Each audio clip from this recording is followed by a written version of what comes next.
Hi అండి, అందరికీ నమస్కారం. Welcome back to Pillem's little world. నేను మీ Pillem Shyamala, daughter of PNR. ఈ వీడియోలో మనం నేటి సమాజంలో ఎన్ని అక్రమాలు జరుగుతున్నాయి, ఎన్ని ఆకృత్యాలు జరుగుతున్నాయో వాటికి సంబంధించిన వివరాల గురించి తెలుసుకుందాం. మనం ప్రతిరోజు పేపర్లో డబ్బులు ఇవ్వలేదని కొడుకు తన తండ్రిని చంపాడు, భార్య తన ప్రియుడితో కలిసి భర్తను చంపి కుక్కర్లో పెట్టింది, డ్రమ్ములో పెట్టిందని ఇలా న్యూస్లో కోకొల్లలుగా చూస్తూ ఉంటాం కదా. ఒకప్పుడు ఒకరి కోసం ఒకరు ప్రాణం పెట్టే కుటుంబ బంధాల్లోనే ఈరోజు చిన్న చిన్న కారణాలకు గొడవలు పెరిగిపోతున్నాయి. భార్యాభర్తల మధ్య విభేదాలు, కుటుంబ సభ్యుల మధ్య ఆస్తి తగాదాలు, డబ్బు కోసం, స్వార్థం కోసం ఒకరిపై ఒకరు తీవ్రమైన హింసకు పాల్పడుతున్న ఘటనలు కూడా వార్తల్లో కనిపిస్తున్నాయి. భార్యాభర్తలు వివాహ సమయంలో ఒకరికొకరు జీవితాంతం తోడుగా ఉంటామని ప్రమాణం చేస్తారు. తండ్రి కూడా తన పిల్లల కోసం జీవితాంతం కష్టపడతాడు. పిల్లలు తల్లిదండ్రుల ప్రేమలో అల్లారు ముద్దుగా పెరుగుతారు. కానీ అలాంటి బంధాల్లోకి స్వార్థం, కోపం, అనుమానం, ఆస్తి వచ్చి చేరినప్పుడు మనిషి తన బంధాలనే మర్చిపోతూ ఉన్నాడు. సాధారణంగా మనిషి స్వార్థపరుడే, ఇది మనందరం ఒప్పుకోవాల్సిందే. ఎందుకంటే సీతమ్మ వాకిట్లో సిరిమల చెట్టు సినిమాలో రేలంగిమావి అన్నట్టుగా మనిషి దేవుడా నేను మంచోడిని, నన్ను కాపాడు అంటూ ముందుగా తన కోసమే భగవంతుడిని కోరుకుంటాడు. తర్వాతే కుటుంబం కోసమైనా సమాజం కోసమైనా కోరుకుంటాడు. కానీ ఒక్కసారి ఆలోచించండి, మన పుట్టుకకు తల్లిదండ్రులు కారణం. మనతో కలిసి కష్ట సుఖాలను పంచుకొని జీవించటకు జీవిత భాగస్వామి అవసరం. మనకి సంతోషాన్ని పంచి మన కలలు నెరవేర్చడానికి మనం కుటుంబంగా ఏర్పడి తద్వారా సమాజాన్ని పెంపొందించటకు పిల్లలు అవశ్యం. ఇలా మమేకమై ఉన్న మానవ బాంధవ్యాల్లో మనిషికి ఇంత కోపం, ఇంత అసహనం ఎందుకు? ఒక చిన్న సమస్య వచ్చినప్పుడు మాట్లాడుకొని పరిష్కరించుకునే ఓపిక ఎందుకు ఉండడం లేదు? మనకి చదువు ఉంది, డబ్బు ఉంది, టెక్నాలజీ ఉంది.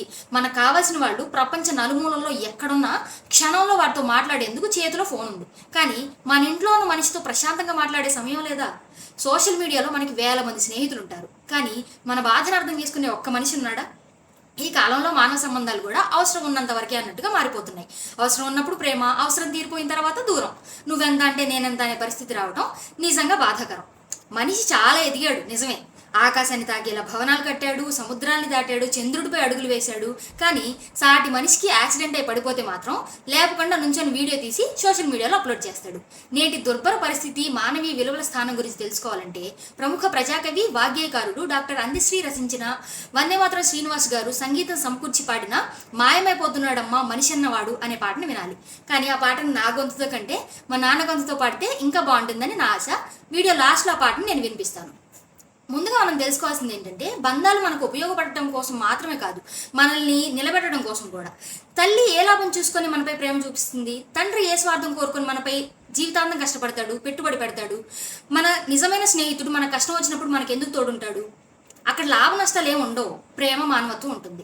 కానీ ఈరోజు ప్రతి బంధం కూడా ప్రయోజనంతోనో లాభంతోనో చూస్తున్నాడు మనిషి. అక్కడే అసలు సమస్య మొదలవుతుంది. డబ్బు సంపాదించడం తప్పేం కాదు, విజయం సాధించడం తప్పు కాదు. డబ్బు కోసం బంధాలను, స్వార్థం కోసం మానవత్వాన్ని, కోపం కోసం జీవితాలను నాశనం చేసుకోవడం తప్పు. ఒక క్షణం కోపం రావచ్చు, కానీ ఆ క్షణంలో మనం తీసుకునే నిర్ణయం జీవితాంతం పశ్చాత్తాపంగా మారకూడదు. ప్రపంచ విజేత కావాలని ఆశపడిన అలెగ్జాండర్ తన మరణాంతరం తన అరచేతిని బయటకు కనిపించేలా పెట్టమని చెప్పినట్టుగా మనిషి భూమి మీద పుట్టేటప్పుడు ఏమీ తీసుకురాడు, పోయేటప్పుడు ఏమీ తీసుకెళ్ళలేడు అనే సత్యాన్ని వేమన పద్య రూపంలో తెలిపాడు. తల్లి గర్భమందు తాను పుట్టినప్పుడు మొదట బట్ట లేదు, తుదను లేదు, నడుమ బట్టగట్ట నగుబాటు కాదుకో, విశ్వదాభిరామ వినురవేమా. మన మరణాంతరం కూడా భూమి మీద మనం జీవించినట్లుగా చేసేది మన చర్యలు మాత్రమే.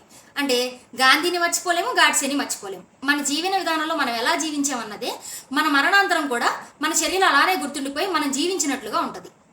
అందుకే ఈ తరం పిల్లలకి చదువు, డబ్బు వీటితో పాటుగా కోపం వచ్చినప్పుడు ఎలా ఆగాలి, సమస్య వచ్చినప్పుడు ఎలా మాట్లాడుకొని పరిష్కరించుకోవాలి, ఎదుటివారి బాధను ఎలా అర్థం చేసుకోవాలి, మానవ సంబంధాల విలువేంటి, ఇవన్నీ కూడా కలిపి నేర్పించాలి. ఎందుకంటే చదువు ద్వారా వచ్చే డిగ్రీ ఒక ఉద్యోగాన్ని ఇస్తుంది, కానీ సంస్కారం మంచి జీవితాన్ని ఇస్తుంది. టెక్నాలజీ మనిషిని ప్రపంచానికి చేరువ చేస్తుంది, కానీ మానవత్వం మాత్రమే మనిషిని మనిషికి దగ్గర చేస్తుంది. ఈరోజు మనకు కావాల్సింది ఏఐ, ఏజీఐ అంటూ ఇంటెలిజెన్స్తో దూసుకుపోయే తరం మాత్రమే కాదు, ఆలోచించే తరం కావాలి, సహనం ఉన్న తరం కావాలి, సంబంధాలను కాపాడుకునే తరం కావాలి, ఎదుటివారి కన్నీటి విలువ తెలిసిన తరం కావాలి. మనిషి చేతిలో ఉన్న మొబైల్ ఎంత ఆధునికమైనదైనా మనసులో మానవత్వం లేకపోతే అభివృద్ధికి అర్థం లేదు. బంధాలు తెంచుకోవడం చాలా సులభం, కానీ వాటిని నిలబెట్టుకోవడానికి ప్రేమ, సహనం, క్షమ అనే 3 విలువలు అవసరం. డబ్బు సంపాదించండి, కానీ మనుషులను కోల్పోవద్దు. విజయం సాధించండి, కానీ విలువలను వదులుకోవద్దు. కోపం రావచ్చు, కానీ మానవత్వాన్ని కోల్పోవద్దు. ఎందుకంటే చివరికి మనం సంపాదించిన ఆస్తులు కాదు, మనతో మనిషిగా నడిచిన బంధాలే మన జీవితానికి అసలైన సంపద. కాబట్టి మనం ప్రజెంట్ జనరేషన్ గురించి మాట్లాడేటప్పుడు ఈ తరం చెడిపోయిందని చెప్పడం కంటే మనలో ప్రతి ఒక్కరం ఏం మార్చుకోవాలి అని ఆలోచిస్తే బాగుంటుంది.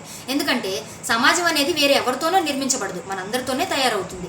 నేను మారితే నా కుటుంబం మారుతుంది, నా కుటుంబం మారితే నా చుట్టూ కూడా మార్పు వస్తుంది. అలా ఒక్కొక్కరిగా మారితే సమాజం కూడా మార్పు వస్తుంది అని ఆ మార్పుని మనతోనే మొదలు పెడదాం. ఈ విషయం మీద మీ అభిప్రాయాన్ని కామెంట్స్లో తెలియజేయండి. ఇందాక నేను వీడియోలో లాస్ట్లో మా డాడీ చేత పాట పాడిస్తానని చెప్పాను, మీకు గుర్తుండే ఉండొచ్చు. సో ఇప్పుడు ఆ పాట విందాం. డాడీ ఒకసారి రా. నేను ఈ వీడియోలో మా డాడీ చేత పాట పాడిస్తానని చెప్పాను. మాయమైపోతున్నాడు అమ్మ మనిషి అన్న అనేవాడు. పాట నువ్వు చిన్నప్పుడు పాట నేను చాలాసార్లు విన్నాను. ఇప్పుడు నా వాయిస్ కన్నా నీ వాయిస్ బాగుంటుంది అనేది నా ఆశ అని చెప్పాను. కాబట్టి ఇప్పుడు మా కోసం పాట. అందరికీ నమస్కారం అండి.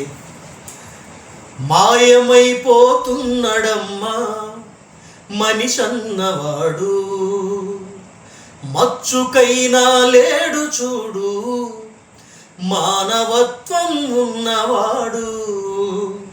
నూటికో కోటికో ఒక్కడే ఒక్కడు, నూటికో కోటికో ఒక్కడే ఒక్కడు.